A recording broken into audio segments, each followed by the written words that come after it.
Հարգելի գործընկերներ,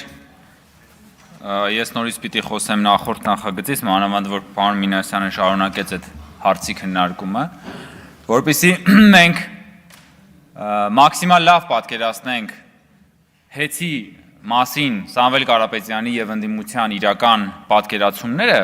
շատ հեռուն պետք չի գնալ։ Սամվել Կարապետյանը դա ասել է, թքած ունեմ հեծի վրա։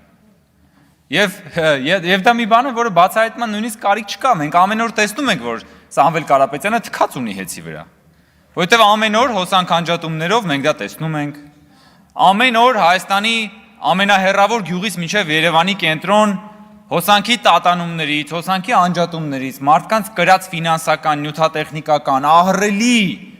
վնասներից մենք դա տեսնում ենք, որ Սամվել Կարապետյանը թքած ունի եւ նաեւ ընդդիմությունը թքած ունի։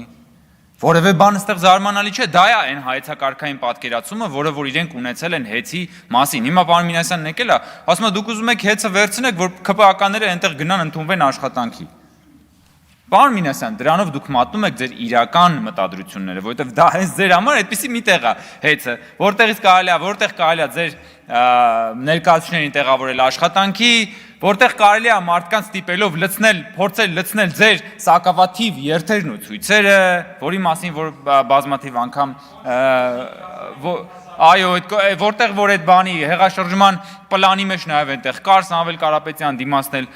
մարդկանց թվականակեր նշված, եւ իդեպ ասեմ, որ նաև այդ մարդկանց դուք նկատի ունեք, որ իրանք խորը անասուն ազգ են, ինչպես որ ասում էր ձեր քաղաքական թիմակից եւ ձեր սրբազան Բագրատ Գալստանյանը, դուք հեծը դիտարկում եք որպես Հայաստանի դեմ մղվող հակապետական պայքարի հենակետ, այդքան բան։ Դուք եկեղեցին եք դիտարկում որպես Հայաստանի դեմ մղվող հակապետական պայքարի հենակետ։ Դուք դարձրել եք Հայաստանի դեմ մղվող հիբրիդային պատերազմի գործիք եւ ձեր այդ բոլոր բաները